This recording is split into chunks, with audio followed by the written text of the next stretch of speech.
Good morning. Happy Friday. Hope you're having a good day. You will never guess where I was last night. Early into this morning, about 2 a.m.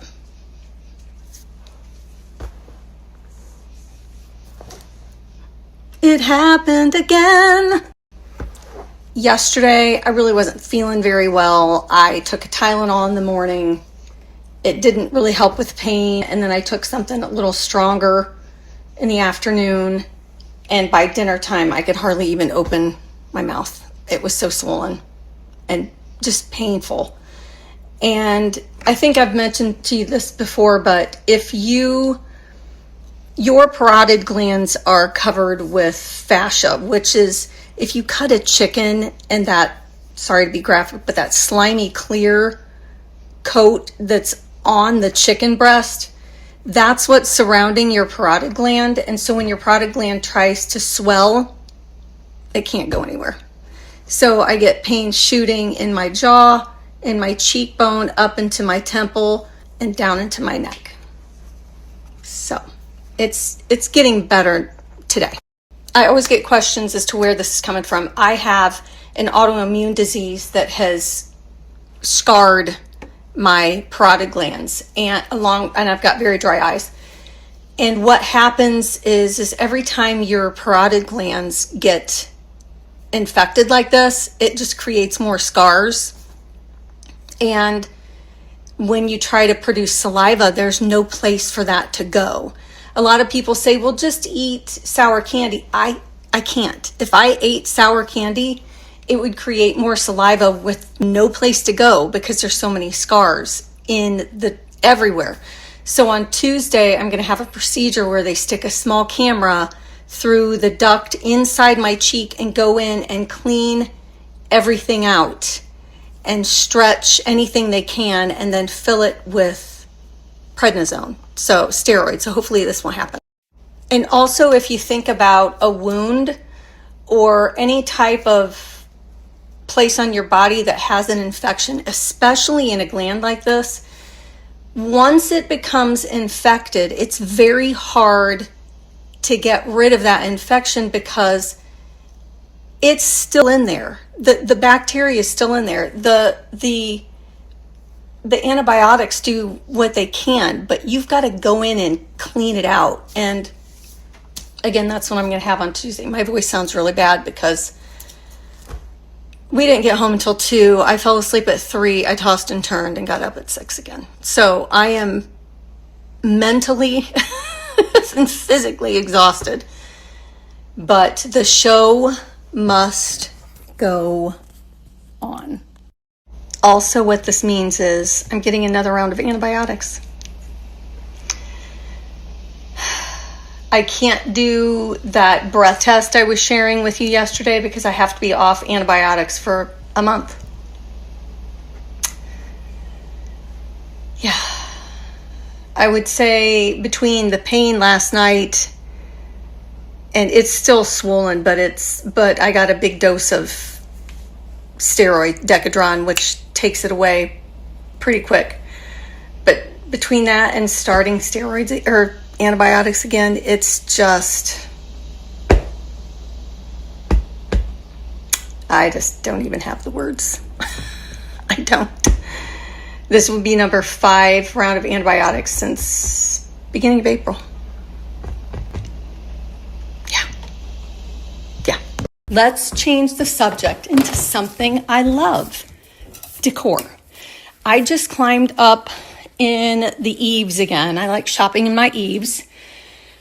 And I pulled a couple of items that were in boxes in there. I really have to take the time to organize those boxes because I'm finding things that I've been looking for forever. And I'll give you an update on the fireplace.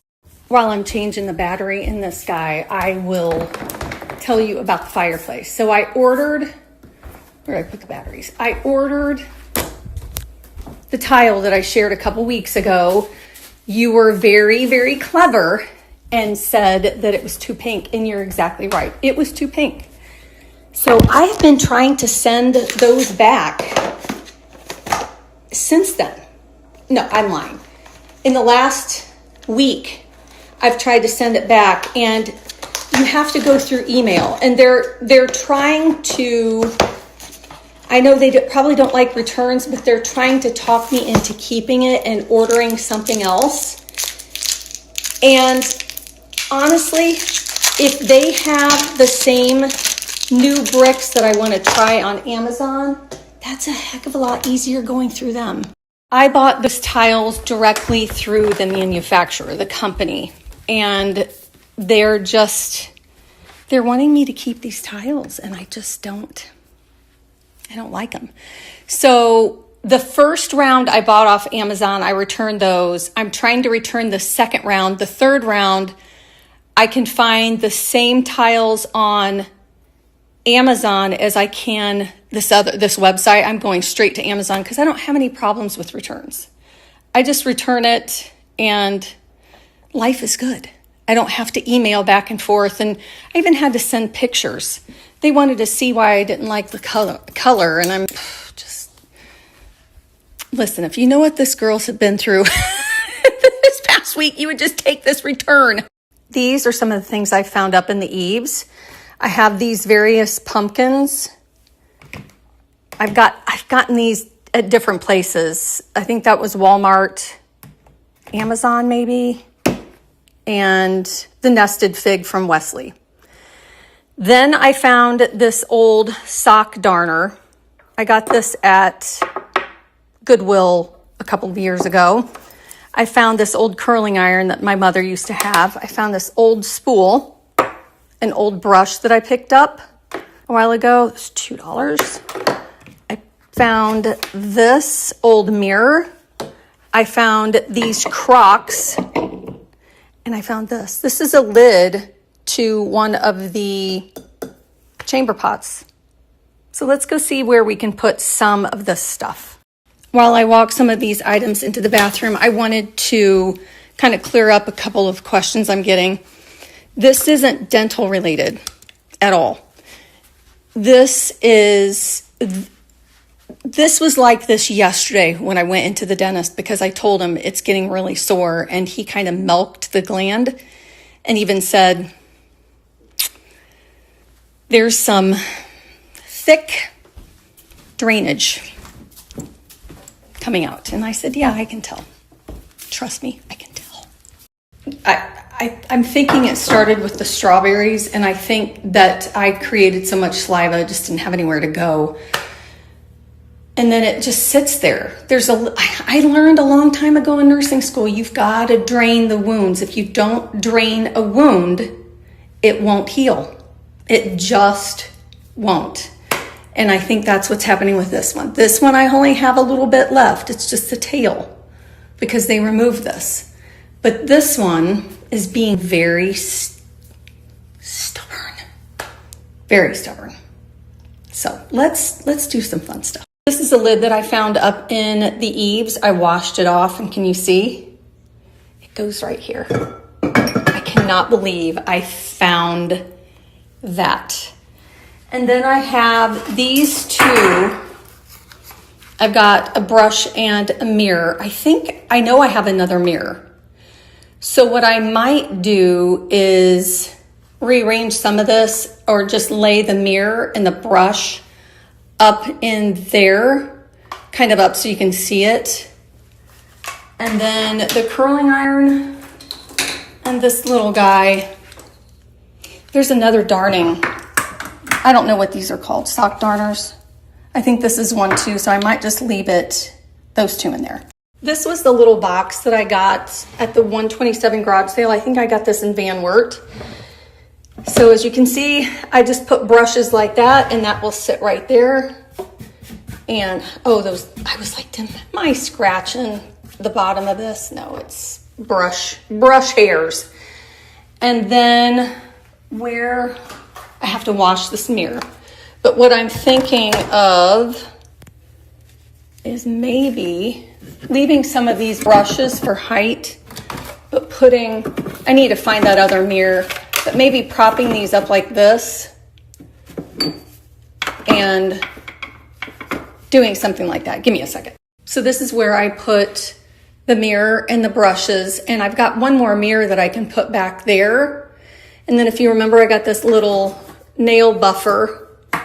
I think I got that. I can't remember. It doesn't matter. And then I got this at Van Wert. I got a couple of bottles, so I tucked those in there. I just added this lid. I added these two little shaver cups, mugs with some more, I can't even think today, with more of these thingamabobs. And then I added the other darner down here, and then I found this old spool. So that goes kind of with the sewing stuff, because you know, you're in your bedroom, you step on your hem, you rip a hole, there you go. You need to buff your shoes, you need to go potty, take medicine, etc.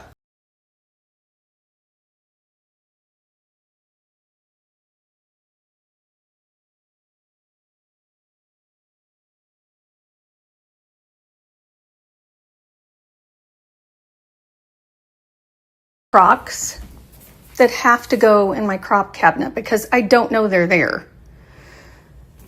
If you heard what I said the other day, we bought this cabinet probably 5 or 6 years ago for $25, or no, $50, sorry.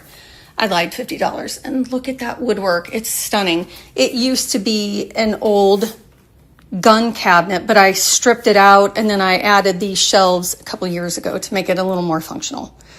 Let's find a place for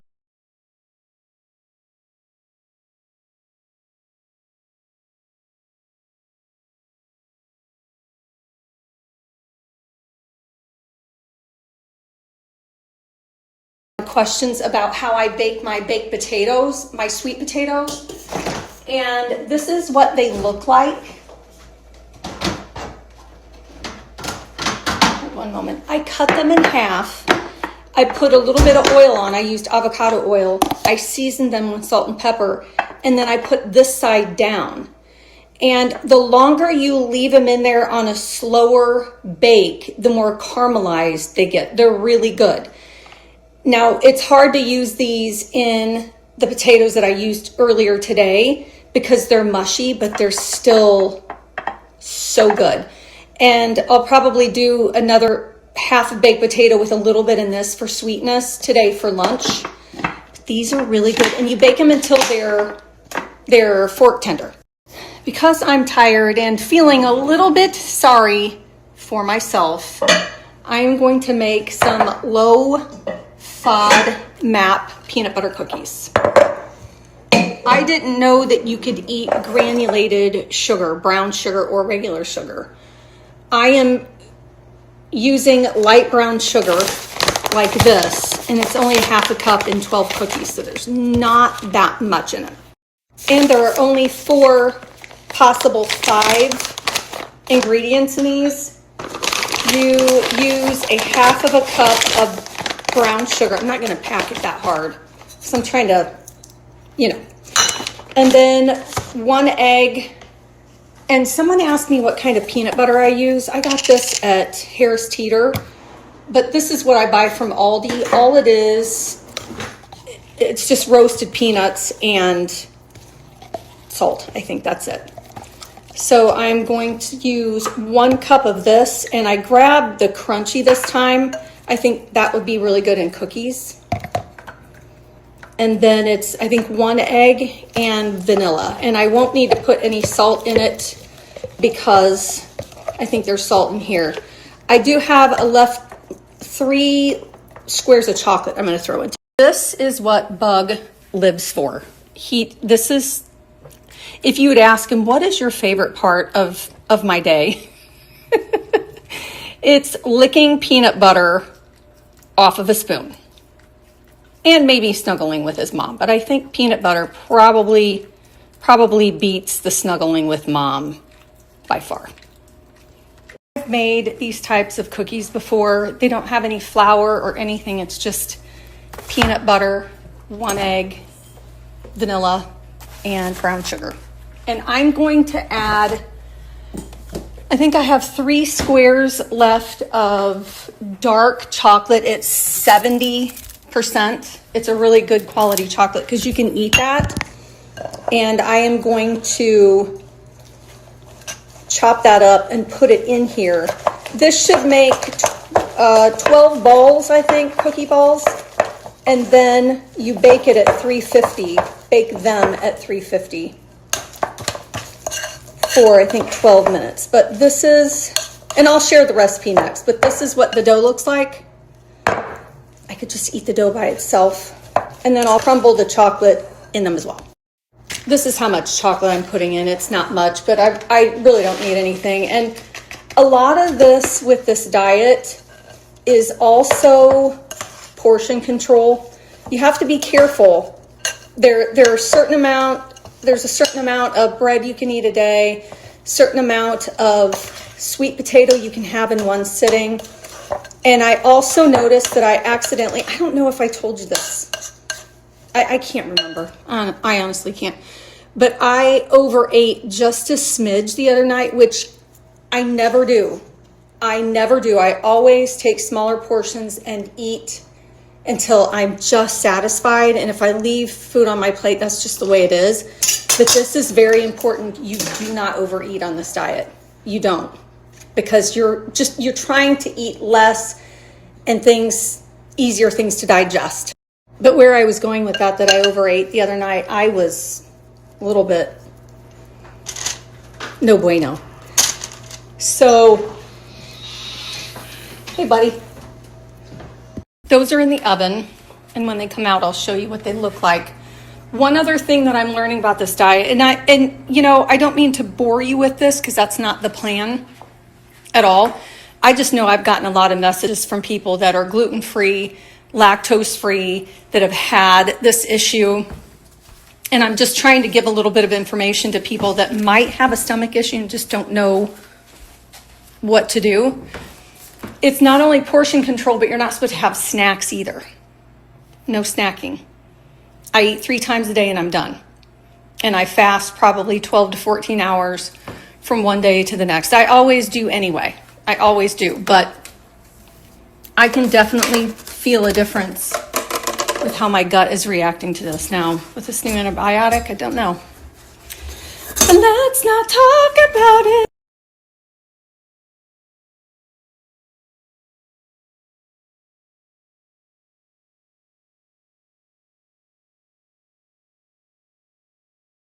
A lot of the stuff, but haven't seen it in person. And let me tell you, this stuff is really, really pretty, especially this.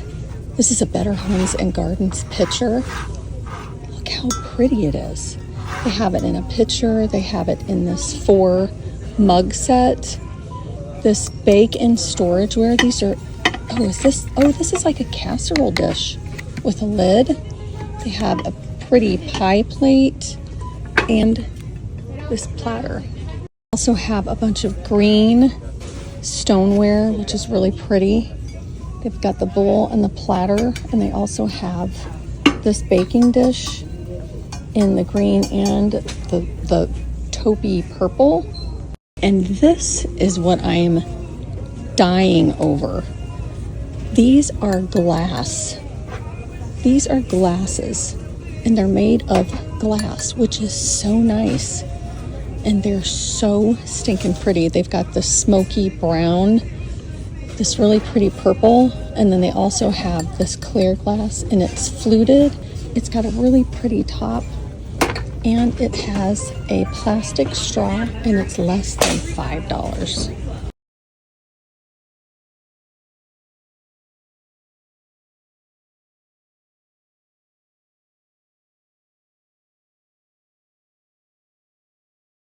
I've also been sharing all of these pumpkin candles and these really pretty glass candles. These have the 4 wicks, and these have 1 wick. And then these are selling out so fast. These are glass containers. This one is Farm Apple Pumpkin, and I smelled this earlier. This smells really good. And this one is the Pumpkin Snickerdoodle Swirl. That smells delightful. And then they also have these little ones. These are super cute too.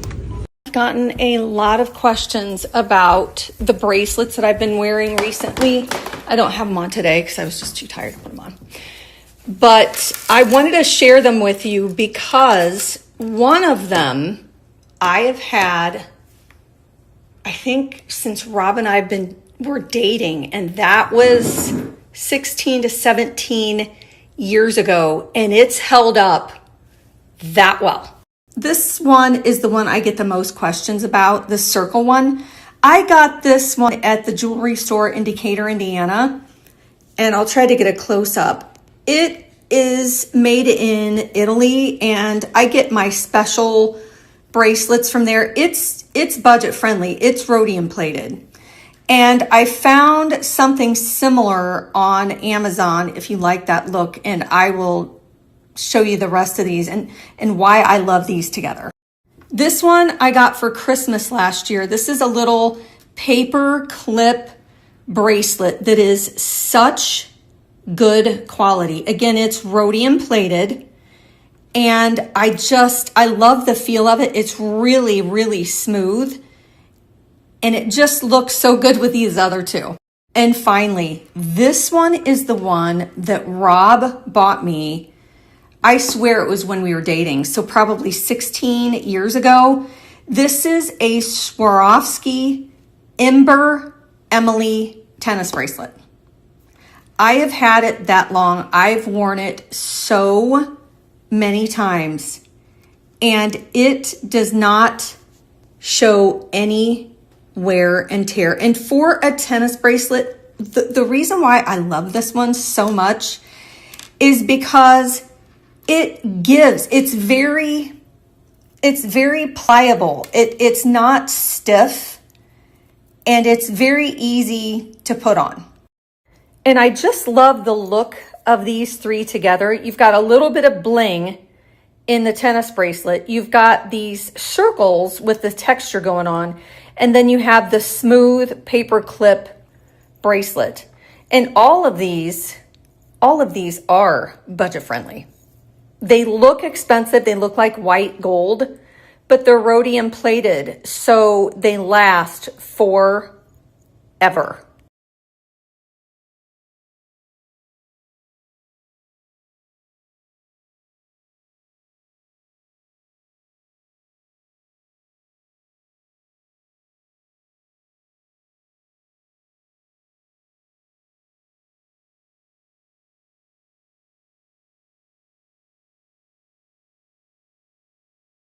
I got a lot of stuff done today. I'm shocked. I did so much, even though I'm a little on the tired side.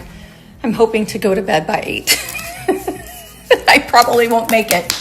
But what time is it? 6? It's 6:35. I won't be making it at 8. But anyway, I don't know if I told you this. I have been using Antique Candle Co., I think, for the last 4 years, and I swear by their candles. They're 100% soy. They're hand poured in Lafayette, Indiana. I used to live in Indiana, so it's very close to my heart. They just released their fall candles here last week, and I want to share my favorite ones with you. If you know me, I love baking scented candles. Those are my favorite. And fall, they always have the best scented candles for fall. Some of my favorites are maple butter. So good. I have a fave though in here. I have a fave. Okay, cinnamon apple crisp is a good one. It's cinnamon, apples, and some other spices. Apple pie is really good. Oh yeah. But my favorite, pumpkin bread. This smells, it's so buttery scented, and it smells like you're actually making pumpkin bread. They also have other ones that are really good if you don't care for the baking scented candles. Port Sitting. This one has, if I can guess, it has a little bit of pine in it, but it's very clean smelling. Pumpkin and pine is a really good mix. Pumpkin and pine, that's a good mixture. And Autumn Woods is also, it's very fresh. Very, very fresh scented, and I'm burning Fall Harvest. I've been burning that for the last couple of days. I have to chop the wick down. It's a little bit long. But they have such good scented candles. You can use my code BlendedNest20 to save 20%. They do have the happiness guarantee. If you get one of these candles and you are not a fan, they will replace it with one that you will love. I'm working on a little project right now. These pumpkins that I found at Target. Oh, pardon me. Sorry. Didn't mean to show the inside of my dry hand. I got these at Target for $5, and the color has been bothering me. I know it's weird. It's weird. I know I have an issue, but they're too new looking. So I went out to the garage, grabbed my antiquing wax that I don't think they sell anymore. They sell something similar, but I decided to use it on this, the other one that I have like it. And look how cute. Look how cute. So this is the before. And see how this is orange in there? And then I added some antiquing wax with a paintbrush and a Q-tip. Look at him. It's just subtle enough that it takes that yellow away. I think it's so cute. So I'm gonna do it to this one.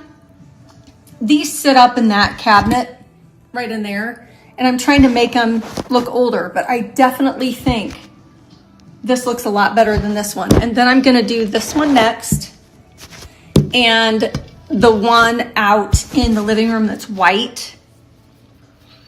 That one's gonna be tricky because you can't probably wipe it off as quickly as you can on these because that one is more porous, I think.